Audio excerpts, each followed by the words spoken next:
दोस्तों, एक माँ अपने बेटे के लिए क्या नहीं करती है। ऐसी शायद ही कोई माँ होगी जो अपने बेटे की खुशियां ना चाहती हो। दोस्तों, एक माँ ही ऐसी होती है जो अपने बेटे के लिए हर किसी से लड़ जाती है, चाहे फिर वो कोई भी हो। दोस्तों, एक माँ ही होती है जो बेटे की खुशियों के लिए अपनी कुर्बानी हर चीज की दे देती है। जी हाँ दोस्तों, ऐसी ही आज की कहानी है इंग्लैंड की। जो एक माँ होती है वो अपने बेटे को सही रास्ते पे और उसका भविष्य सुधारने के चक्कर में अपना भविष्य खतरे में डालती है और अपनी जान तक कुर्बान कर देती है। जी हाँ दोस्तों, अपनी इज्जत से भी खिलवाड़ करवा लेती है सिर्फ अपने बेटे की जिंदगी संवारने के लिए। जी हाँ दोस्तों, नमस्कार, मेरा नाम है अजय श्रीवास्तव। मैं ये कहानी शुरू करूं तो दोस्तों एक लाइक कर दें और चैनल को भी सब्सक्राइब कर लें, और अगर आप ये वीडियो फेसबुक पे देख रहे हैं तो मेरा पेज फॉलो कर लें। जी हाँ दोस्तों, ये कहानी होती है इंग्लैंड की। इसमें एक परिवार रहता है जिसमें पति पत्नी और उसका एक 17 साल का बेटा होता है। पति का नाम होता है रॉबर्ट और पत्नी का नाम होता है एलिजा, और जो बेटा होता है उसका नाम होता है जेम्स। पत्नी का जो विवाह हुआ होता है उसका पति रोबोट होता है, इसलिए पत्नी के नाम के आगे भी एलिजा रोबोट लगा होता है। दोस्तों, एलिजा रोबोट का जो वो बेटा होता है 17 साल का, जिसका नाम जेम्स होता है, वो उसका सगा बेटा नहीं होता है। रोबोट की पहले शादी हुई होती है और उसी से ये बेटा होता है। रोबोट की ये दूसरी शादी हुई होती है जिसकी उसकी पत्नी का नाम एलिजा रोबोट होता है। दोस्तों, एलिजा रोबोट घर पे रहती है और उसका बेटा जेम्स भी घर पे रहता है, और जो रोबोट होता है वो बाहर काम करने जाया करते थे। दोस्तों, शादी हुई कुछ समय बाद एलिजा को समझ में आने लगा कि जो मेरा बेटा है जेम्स, वो मुझसे खफा खफा रहता है, क्योंकि वो जो उसकी पहले की माँ थी वो अब उसके साथ नहीं है, और जो ये माँ है उससे कहीं ना कहीं जेम्स बहुत ज़्यादा खफा रहता और दूरियां बना के रखता। दोस्तों, जो उसकी माँ होती है एलिजा, वो सोचती है कि मैं क्यों ना कुछ ऐसा करूं जिससे जो ये मेरा बेटा है जेम्स, ये मुझसे भी प्यार करने लग जाए और मेरे को अपनी माँ समझे और मुझे माँ बुलाया करे। अब जेम्स की माँ उससे बोलने की कोशिश किया करे, बात बात पे उसे बुलाया करे, और उसकी बहुत ज़्यादा अब ख्याल रखने लगी, क्योंकि जो जेम्स की माँ थी एलिजा, उसे कहीं ना कहीं ऐसा लगता था कि मैं इसकी ज़्यादा केयर करूँगी, इसका ज़्यादा ख्याल रखूँगी, तो कहीं ना कहीं ये मुझे अपनी माँ का दर्जा दे ही देगा। दोस्तों, अब एलिजा जेम्स के लिए जो पॉकेट मनी होती, अगर उसे $100 की ज़रूरत हो तो वो 150 दे देती थी, और अगर वो कभी कभी बीच में जो भी वो खर्चा मांगता था तो उसके मांगने से अधिक खर्चा उसे दे दिया करती थी, और उसको खाने पे पीने की चीज़ों पे बहुत फोकस करती, बहुत ज़्यादा ध्यान रखती। कहने की बात ये थी कि इतनी तो सगी माँ उसका जीवन नहीं सुधार सकती थी जितना कि वो उसकी सौतेली माँ उसका जीवन सुधारने के चक्कर में लगी हुई थी। लेकिन दोस्तों, जो जेम्स होता है वो अपनी माँ की तरफ बिल्कुल भी ध्यान नहीं देता है, क्योंकि उसकी नज़र में वो सौतेली माँ थी, इसलिए वो उस पर बिल्कुल भी ध्यान नहीं देता था। दोस्तों, जेम्स के उसी की उम्र के आसपास के 3-4 दोस्त थे जिसके साथ वो बहुत ज़्यादा खुश रहा करता था। जब वो घर पे आ जाते हैं तो जेम्स बहुत ज़्यादा खुश रहता था, और जब वो चले जाते थे तो एकदम उदास रहने लगता था। उसकी माँ सोचती थी हो सकता है कि ये इसके फ्रेंड हैं, ये आ जाते हैं इसलिए वो खुश रहता है, और वो जब चले जाते हैं तो वो उदास हो जाता है। दोस्तों, कुछ समय बाद होता ऐसा है कि अब जो दो दोस्त होते हैं वो तो चले जाया करते थे, और जो बाकी बचे उसके दो दोस्त, वो उसके साथ ही जेम्स के कमरे में रहने लगते थे। दोस्तों, एक दिन एलिजा सोचती है कि क्यों ना देखा जाए ये कमरे में क्या करते, क्योंकि जब भी वो अंदर होते हैं तो गेट को बंद कर लिया करते थे, लॉक लगा लिया करते थे, जिससे पता नहीं चल सकता था कि वो अंदर क्या करते हैं। दोस्तों, समय बीतता जाता है और उसी के साथ में एक दिन एलिजा, जो जेम्स की माँ होती है, वो कहती है चलो देखा जाए ये क्या करते हैं। लेकिन उस माँ के मन में ख्याल आता है अगर मैं कहीं एकदम जाके चली गई कमरे में तो वैसे भी मेरा बेटा खफा रहता है, और मैं अगर एकदम से चली गई तो मेरा बेटा और ज़्यादा कहीं नाराज़ ना हो जाए, खफा ना हो जाए। वो कहे कि चोरों की तरह एकदम अंदर आने की क्या ज़रूरत थी, मेरे यार दोस्त बैठे, और वो ज़्यादा नाराज़ हो जाएगा मुझसे। इसलिए वो इस तरह ना जाके एक जंगला होता है जिसको हम अपने यहाँ पे जंगला ही कहते, खिड़की कहते, इंग्लिश में विंडो कहते, उस विंडो के पास जाती है और वो धीरे से थोड़ा सा ऊपर उठ के देखने की कोशिश करती। जैसे ही वो अंदर देखती है उसकी पैरों तले की जमीन निकल जाती है, वो सर पकड़ के बैठ जाती है। दोस्तों, अंदर का नज़ारा कुछ ऐसा था कि वो देख के बिल्कुल एक्सेप्ट नहीं कर पा रही थी कि जो मैं देख रही हूँ क्या ये बिल्कुल सच है। दोस्तों, अंदर का नज़ारा इस तरह होता है कि जो उसका लड़का होता है वो अपने उन दो दोस्तों के साथ शारीरिक संबंध बना रहा होता है। जो उसका लड़का होता है उसके अंदर लड़कियों वाली फीलिंग होती है, और जो लड़कियां जिस तरह से संबंध बनाती हैं उसी तरह से उसका बेटा उन दोस्तों के साथ में संबंध बना रहा था। यानी कि एक तरह से कहिए कि शरीर तो मेल वाला था लेकिन अंदर से जो उसकी फीलिंग थी वो फीमेल की, यानी कि जिस तरह गे होते हैं उस तरह की फीलिंग थी। अब उसकी माँ को ऐसा लग रहा था कि कहीं ना कहीं मेरे पति को अगर रोबोट को पता चला तो बहुत ज़्यादा वो टेंशन में आ जाएंगे, इसलिए वो कहती अब मैं क्या करूं। दोस्तों, वो देखती है लेकिन कुछ कह नहीं पाती, कुछ कर नहीं पाती है। वहां से फिलहाल वो चली जाती है और मन ही मन में अब सोचने लगती कि मैं क्या करूं। वो सोचती है इस तरह रहा तो मेरे बेटे का जीवन बिल्कुल बर्बाद हो जाएगा, ना ही ये किसी लड़की से शादी करेगा और ना ही इसके घर बसेगा, ना ही इसका आगे परिवार चलेगा। दोस्तों, उसकी माँ कुछ सोचने की कोशिश करती है लेकिन वो इतनी ज़्यादा टेंशन में हो जाती है कि उसे कुछ समझ में नहीं आ रहा होता है कि वो क्या करे। दोस्तों, अचानक उसे एक आइडिया आता है, क्योंकि उसका जो लड़का था जेम्स, उसको लड़कों में इंटरेस्ट था, तो वो इंटरेस्ट को बदलने के लिए वो उसकी माँ सोचती है कि ऐसा करते हैं कि इसके साथ में लड़की वगैरह रात में रोक रोक देते हैं, जिससे इसे इंटरेस्ट शायद है कि लड़कियों में आ जाए। उसके बाद में जब उसका बेटा एक दिन मिलता है तो वो पूछती है अपने बेटे जेम्स से कि एक बात बताओ, तुम्हारे लड़के ही सारे दोस्त क्यों हैं, सबकी गर्लफ्रेंड हुआ करती हैं, तुम्हारी क्यों नहीं है। और इंग्लैंड में ऐसा होता भी है कि दोस्तों वहाँ पर गर्लफ्रेंड रखना तो मामूली बात होती है, खुलेआम हर कोई रखता है। दोस्तों, तो वो इस पे जवाब देता है कि मैं गर्लफ्रेंड को पसंद नहीं करता हूँ, इसलिए मैं नहीं रखता हूँ। लेकिन उसकी माँ तो जानती है कि असली वजह तो कुछ और ही है, तो वो गर्लफ्रेंड कैसे रखे। लेकिन दोस्तों, अब वो दिमाग लगाती है और वो एक कॉल गर्ल को फ़ोन करती है। कॉल गर्ल को फ़ोन करती है और उस पर फ़ोन पे बात करती है, अपना एड्रेस देती है और कहती है कि मेरा बेटा है 17 साल का और तुम्हें उसके साथ रात बितानी है और तुम्हें वो सब कुछ करना है। वो कॉल गर्ल होती है, एडवांस पैसे मांगती है, एडवांस पैसे लेके उसी बताए हुए पते पा जाती और उसकी माँ से मिलती है। उसकी माँ कहती तुम मेरे लड़के के साथ जाना, उसकी रात को इतनी मज़ेदार बना देना कि उसका इंटरेस्ट लड़कियों में अच्छी तरह से हो जाए। दोस्तों, कॉल गर्ल कहती है आप बिल्कुल भी चिंता ना करें, लेकिन उसकी माँ कॉल गर्ल से कहती है कि जो भी हो मुझे सुबह ज़रूर बताना।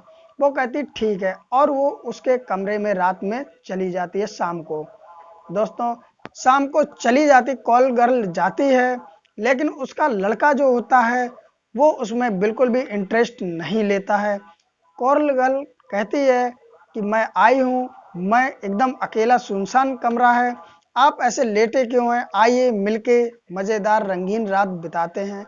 लेकिन उसका जो लड़का होता है, उस औरत का जेम्स जिसका नाम होता, वो बिल्कुल भी उसमें इंटरेस्ट नहीं लेता है। दोस्तों, जो वो लड़की आई थी पैसों से, वो लड़की अपने एक एक करके सारे कपड़े उतार देती, जो इनर वियर रह जाते हैं वो इस तरह के पहने कि एकदम हॉट दिखे। लेकिन लड़का उसकी तरफ देखता ही नहीं, वो काफ़ी अपनी अदाएं दिखाती है क्योंकि उसका काम ही था ये सब करना। तरह तरह की अदाएं दिखाती, लड़के के पास जाती है कम से कम रात के 3 बजे तक वो अपनी भर प्रयास करती है, लेकिन उस जो वो लड़का था जेम्स, वो उसमें बिल्कुल भी इंटरेस्टेड नहीं होता, ना ही उसकी तरफ देखता, ना ही उसे छूता। हार थक के कॉल गर्ल सो जाती है और सुबह उठती है, अपने कपड़े पहनती है, उसके बाद में बाहर उसकी माँ के पास आती है। तो जैसे ही वो आती तो माँ पूछती है कि क्या हुआ, और जो उसके बचे पैसे थे वो देने लगती है। कॉर्ल गर्ल कहती है कि ये पैसे आप रख लीजिए, रात में कुछ भी नहीं हुआ, आपके लड़के ने तो मेरी तरफ देखा ही नहीं, तो मैं आपसे किस चीज़ के पैसे ले सकती हूँ। लेकिन उसकी माँ भी, वो भी बहुत अच्छी थी, तो वो बोली बेशक उसने ना किया हो, अगर आप मेरे लड़के की जगह कहीं और जाती तो उस रात में आपके साथ सब होता और पैसे भी मिलते। अब मेरे लड़के ने किया हो या ना किया हो, लेकिन आपका समय तो बर्बाद हुआ। जो पैसे देने की कोशिश करती, लेकिन वो कॉल गर्ल नहीं लेती और वहां से चली जाती है। अब दोस्तों, जेम्स की जो माँ होती है वो बहुत ज़्यादा परेशान हो जाती है। उसके बाद में फिर वो यही दूसरी किसी कॉल गर्ल को बुलाती है और ऐसे कई बार करती है, लेकिन वो जेम्स जो होता है लड़कियों में बिल्कुल भी इंटरेस्ट नहीं लेता, क्योंकि उसका इंटरेस्ट तो लड़कों में था। उसके अंदर खुद ही एक लड़कियों वाली फीलिंग जगी हुई थी। दोस्तों, हार तक के उसकी माँ बैठ जाती है। उसके बाद में वो सोचती है कि अगर रोबोट को, यानी कि उसके पति को पता चला तो बहुत ज़्यादा परेशान होंगे, और मैं नहीं चाहती कि वो परेशान हो। दोस्तों, अब उसकी माँ कुछ ऐसा करने वाली होती है, उसके मन में एक ऐसा प्लान आता है जिससे वो सोचती मेरे लड़के की ज़िंदगी तो सुधर जाएगी, लेकिन क्या फ़र्क पड़ता अगर मेरे लांछन लग भी जाता है, लेकिन मेरे बेटे की तो ज़िंदगी सुधर जाएगी। दोस्तों, क्योंकि वो कॉल गर्ल को पैसे दे दे के थक चुकी थी। कॉल गर्ल आती थी, रात भर रुकती थी, लेकिन होता ही नहीं था कुछ, उसके बाद वो चली जाती थी। वो भी जान चुकी थी कि मैं जितनी बार बुलाऊंगी कॉल गर्ल पैसे लेके चली जाएगी, लेकिन इंटरेस्ट इसमें नहीं जगा पाएगी। दोस्तों, अब जो जेम्स की माँ होती है वो खुद ही अपने लड़के के साथ में संबंध बनाने की सोच लेती है, क्योंकि वो सोचती है कि मैं अगर स्वयं जाऊंगी तो कहीं ना कहीं मैं अपने हिसाब से इसमें इंटरेस्ट जगा दूंगी, और एक बार अगर इसका लड़कियों में इंटरेस्ट जग गया तो ये दोबारा लड़कों की तरफ नहीं जाएगा। दोस्तों, होता भी ऐसा है। शाम को जेम्स की माँ उसके कमरे में जाती है और उससे कहती मैं आज यहीं सोऊंगी। दोस्तों, जेम्स कहता है आप अपने कमरे में सोइए, यहाँ क्यों सोएंगी। तो जेम्स की माँ कहती है, जो सौतेली माँ होती है, मुझे डर लग रहा है और तुम्हारे पिताजी भी नहीं यहाँ रहते हैं, काम से ज़्यादातर बाहर ही रहते, तो मैं यहीं सोऊंगी। दोस्तों, वो उस रात वहाँ सो जाती है और सोने के बाद में हल्की फुल्की हरकत करती, लेकिन उसका बेटा कोई भी रिस्पॉन्स नहीं देता है। एक दिन कट जाता है दोस्तों। दूसरे दिन जेम्स की माँ जाती है तो एकदम छोटे छोटे हॉट कपड़े एकदम पहन के जाती है, जिससे कोई भी मर्द देखते ही आकर्षित हो जाए। दोस्तों, वो जाती है, उसके साथ लेटती है, पूरी रात गुजर जाती है, लेकिन उसका कोई भी इंटरेस्ट उसमें नहीं होता है। तीसरा दिन होता है दोस्तों। तीसरे दिन जेम्स की माँ निर्वस्त्र होकर पहुंच जाती, यानी कि उसके शरीर पे एक भी कपड़ा नहीं होता है और वो बिल्कुल नंगी होकर अपने बेटे के सामने पहुंच जाती है। उसका बेटा कहता है ये क्या है, तो वो कहती है कि आओ, जो तुम्हारी इच्छा हो वो तुम मेरे साथ कर लो और मैं किसी को नहीं बताऊंगी। लेकिन दोस्तों, उसका जो बेटा होता वो उसमें कोई भी इंटरेस्ट नहीं लेता। पूरी रात वो लेटी रहती उसके साथ में, लेकिन वो उसे टच भी नहीं करता है, क्योंकि दोस्तों उसका इंटरेस्ट लड़कों में था। दोस्तों, अब उसकी जो माँ होती है जेम्स की, वो बिल्कुल ही हार थक के बैठ जाती है और वो फैसला कर लेती कि अब जो करना है मुझे ही करना है, क्योंकि मुझे अपने बेटे की जिंदगी संवारनी है, ना कि बर्बाद होते देखनी है। दोस्तों, वो कहती है, मन में सोचती है कि अगर मैं जबरदस्ती इसके साथ शारीरिक संबंध बनाऊंगी, हो सकता है कि इसको मुझ में इंटरेस्ट दिखे और ये लड़कियों की तरफ इंटरेस्ट बढ़ जाए इसका। दोस्तों, अगली रात फिर वो जाती है बिल्कुल नग्न अवस्था में, और उसके जो उसका लड़का होता है एक एक करके सारे कपड़े उतार देती है और जो उसका गुप्तांग होता है उसके साथ खेलने लगती है। और दोस्तों, खेलते खेलते वो अपने ही आप उस पर हावी हो जाती है और शारीरिक संबंध बनाती है। दोस्तों, अब वो रात में 1 बार 2 बार, जितनी बार हो सके उतनी बार अपने ही बेटे से वो संबंध बनाती। और धीरे धीरे ऐसे करते करते लगभग 15-20 दिन बीत चुके थे। दोस्तों, उसकी माँ तो अपने बेटे की जिंदगी संवारने के लिए अपनी ही इज्जत दांव पे लगा देती है, लेकिन इधर बेटा, उसके मन में कहीं ना कहीं ये चलने लगता है कि मेरे पिताजी बाहर रहते हैं और ये अपनी हवस बुझाने के चक्कर में ये मुझसे ही संबंध बनाती है। दोस्तों, अब उसका बेटा परेशान हो जाता। उसका लड़कियों में कोई भी इंटरेस्ट नहीं बढ़ा, हालांकि वो सेक्स कर सकता था, अपनी माँ के साथ करता था, लेकिन उसमें कोई भी इंटरेस्ट नहीं बढ़ा था लड़कियों के लिए। दोस्तों, अब उसका जब एक दोस्त आता है तो वो जो उसका बेस्ट फ्रेंड होता है, जिसके साथ वो संबंध बनाता है, उससे वो सारी बात बता देता है कि मेरी माँ अपनी हवस मिटाने के लिए मुझसे संबंध बनाती है मेरे साथ में। दोस्तों, उसका दोस्त होता है, वो उसको भड़काता है, कहता है कि ये तुम्हारे और मेरे प्यार के बीच में दरार डाल रही है, इसको रास्ते से हटाना ही पड़ेगा, बहुत जरूरी है। दोस्तों, वो एक प्लान बनाता है और प्लान अपने दोस्त को यानी कि जेम्स को भी समझा देता है और उसके कमरे में ही छुप के बैठ जाता है। दोस्तों, ये लोग अपनी माँ को ही जेम्स अपनी माँ को ही हटाने का प्लान बना लेते। जैसे ही शाम होती है तो दोस्तों, वो बिल्कुल निर्वस्त्र होकर जेम्स के कमरे में आ जाती है, क्योंकि उसके घर में और कोई रहता नहीं था, बस उसका बेटा और वो रहती थी। तो कभी कभी तो दिन में भी निर्वस्त्र रहती थी बिल्कुल, कि किसी तरह लड़के का इंटरेस्ट बढ़े और वो मेरे साथ ऐसा कुछ करे। दोस्तों, उसके बाद में वो जब कमरे में पहुंच जाती है तो जो जेम्स होता है बेड पे लेटा होता है उसके पास जाती है और उसका पैंट उतारने लगती है।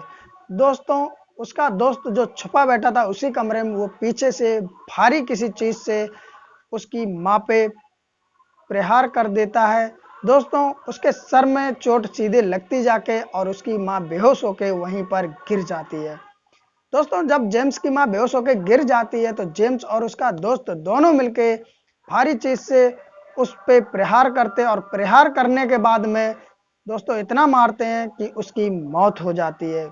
दोस्तों, जब मौत हो जाती है तो जेम्स अपने फ्रेंड से कहता अब तुम यहाँ से चले जाओ और वो भेज देता। उसके बाद में अपने पिताजी को कॉल लगाता है। जेम्स कहता है कि पिताजी, किसी ने मम्मी का बलात्कार करके उसकी हत्या कर दी है, आप जल्द से जल्द घर आ जाइए। जो रॉबर्ट होता है, जेम्स का पिता जो होता है, वो जल्द से जल्द घर पे आता और वो देखता है इस अवस्था को तो भौचक्का रह जाता, क्योंकि उसकी जो पत्नी होती है बिल्कुल नग्न अवस्था में पड़ी होती है। दोस्तों, वो तुरंत पुलिस को कॉल करता है और मौके पे पुलिस पहुंच जाती है। उसके बाद पुलिस वाले रॉबर्ट से पूछताछ करते हैं, कहते हैं आपके घर में कौन कौन रहता है। तो वो बताता है रॉबर्ट कि मेरे घर में सिर्फ और सिर्फ मेरी पत्नी और ये मेरा बेटा रहता है, इसके अलावा कोई नहीं रहता। दोस्तों, पुलिस वाले छानबीन करते हैं, लाश को देखते हैं उसको, लेकिन उस पे लाश पे कहीं भी ऐसे बलात्कार जैसे हालात नहीं दिखते हैं। बेशक वो नग्न अवस्था में थी। दोस्तों, बलात्कार जब होता है तो चोट के निशान होते हैं, छीना झपटी नाखूनों के निशान होते हैं, लेकिन उसके शरीर पे कोई भी निशान नहीं होता है। दोस्तों, उसे कुछ गड़बड़ लगता है पुलिस वाले को। उसके बाद में उसके लड़के यानी कि जेम्स से पूछताछ पुलिस वाले करते हैं। पुलिस वाले जब करते हैं पूछताछ तो पहले वो गोल गोल घुमाता है, लेकिन जब वो कड़ाई से पूछताछ करते हैं तो वो एकदम तोते की तरह सब पढ़ देता है, सारी कहानी वो बता देता है। लेकिन दोस्तों, जब वो कहानी बताता है तो वो कहता है कि मेरी माँ मेरे से हवस मिटाती थी, इसलिए मैंने परेशान होकर उसको मार दिया। इतनी बात जब पुलिस वाले उसके पति रॉबर्ट को बताते हैं तो रॉबर्ट कहता है कि एक दिन मेरे पास फोन आया था मेरी पत्नी का और उसने मुझे बताया था कि मेरा जो लड़का है वो लड़कों में इंटरेस्ट रखता है, इसका लड़कियों में कोई इंटरेस्ट नहीं है, मैं कॉल गर्ल बुलाऊंगी, उसके साथ इसको सुलाऊंगी। और उसके बाद फिर जब दोबारा फोन आता है 2 दिन बाद, तब वो बताती है कि कॉल गर्ल आती है चली जाती, कुछ ये करता नहीं। उसके बाद वो कहती है क्यों ना मुझे अपनी इज्जत दांव पे लगाने पड़े, पर मैं अपने लड़के की जिंदगी बना के रहूंगी। इसलिए वो फिर मुझे बताती कि मैं अब अपने लड़के के साथ ही संबंध बनाऊंगी, इसके लिए मुझे कुछ भी करना पड़े मैं इसकी जिंदगी संवारने के लिए करूंगी। तो इस तरह ये संबंध शायद इससे बनाती होगी। दोस्तों, वो कहता उसका पति इसमें इसकी गलती नहीं, इसी की जिंदगी संवारने के लिए वो ये सब कर रही थी। उसके बाद में वो ये भी लड़का कबूल देता जेम्स कि मेरा दोस्त था, उसके साथ मेरे संबंध थे और उसी के साथ में मैंने मिलकर अपनी माँ की हत्या कर दी। दोस्तों पुलिस सारी छानबीन करने के बाद में उसके दोस्त को भी अरेस्ट कर ले, लड़के को भी अरेस्ट कर लेती और जेल पहुंचा देती। दोस्तों ये तो कहानी यहीं खत्म हुई, लेकिन एक माँ अपने बेटे की जिंदगी बचाने के लिए, जिंदगी संवारने के लिए किसी भी हद तक जा सकती। दोस्तों आप लोगों की क्या राय है, आप कमेंट में जरूर अपनी राय दें। और दोस्तों आप कहां से वीडियो देख रहे हैं कमेंट में जरूर लिखें। दोस्तों जो भी मेरे नए भाई बंधु हैं, जो नए माताएं बहनें हैं, वो चैनल को प्लीज प्लीज प्लीज सब्सक्राइब कर लें और बेल आइकन प्रेस करके ऑल पे कर दें। दोस्तों ये सब बिल्कुल फ्री है, और अगर फेसबुक पे अगर आप देख रहे हो ये वीडियो तो मेरे पेज को फॉलो कर दें। फिर मिलते हैं किसी नई वीडियो नई स्टोरी के साथ, तब तक के लिए नमस्कार।